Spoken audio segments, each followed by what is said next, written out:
Well, Victorian stayer Bold Trease continues to dominate the world of greyhound racing. Last night in Sydney, Bold Trease again came from behind to score his 29th win from just 45 starts and take his stake earnings to over $60,000. Well, during the week I had the pleasure of meeting up with the champ they call the Wonder Dog. Before we meet Bold Trease, let's watch him winning his second successive Sandown Cup from box 7 with a run that had to be seen to be believed.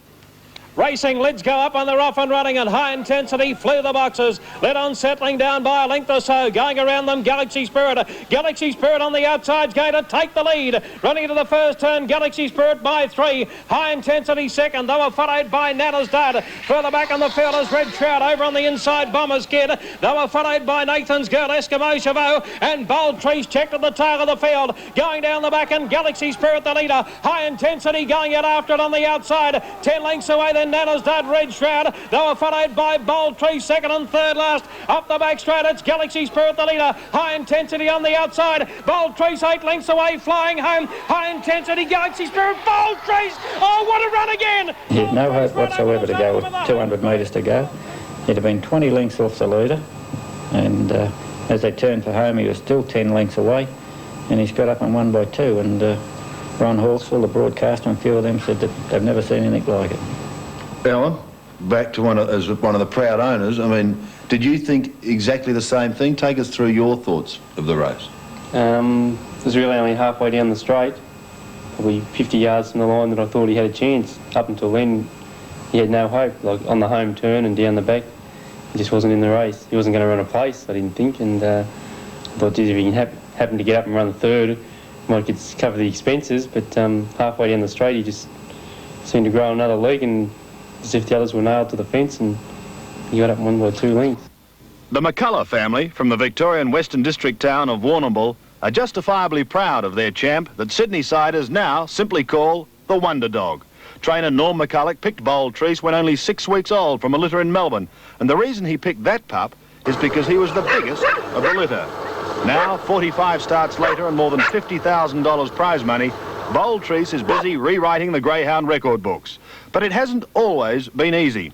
In fact, last year, immediately after winning the '86 Sandown Cup, it was feared he may never race again. A couple of days later, he was lame in his kennel, and turned out to be a fractured hop, broken hop.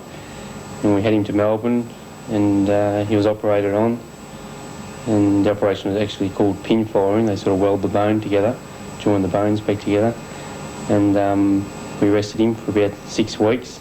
We had it re-x-rayed and the crack was still showing. So we're back to square one again, and he was done again. And still hadn't strengthened properly after another 2 months, so he was done a third time. And about 6 months later, he made his reappearance on the racetrack.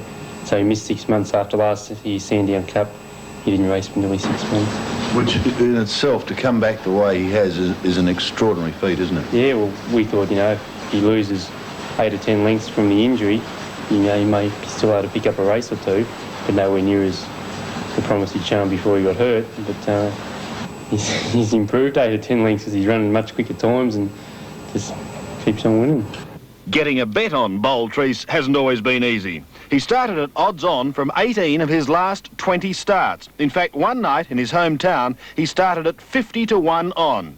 But of course, he won. And it hasn't been just in Sydney and Melbourne that he's captured the imagination of the racing public, but right around Australia. It's amazing, like we went to Tasmania and won there, and they want us back there, and they great write-ups in the paper about him. They reckon they've never seen anything like it at that track before, and he broke the record there that night.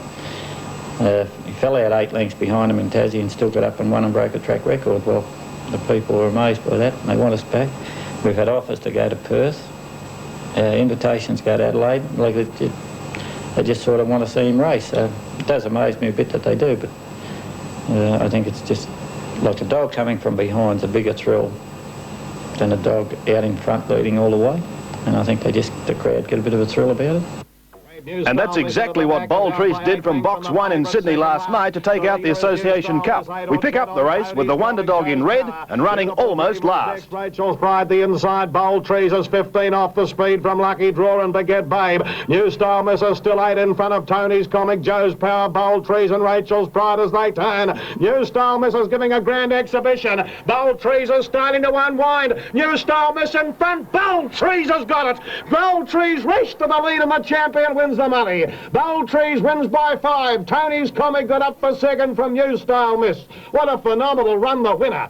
Yes, an amazing performance, and Bill Collins is still down in Melbourne. And Bill, he really is a wonder dog, isn't he? He is a wonder dog, Sandy, and that's what we need in all sports. We need it now in greyhound racing, we've got it, but in all sports we need that champion to get the crowds back to witness them.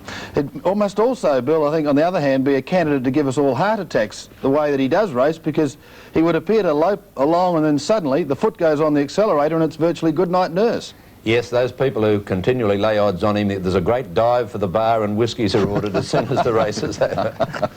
All right, Bill, thank you very much, and also to Roy Higgins and to our gentlemen here in Sydney, and Don Scott and Ian Craig. Thank you both very much.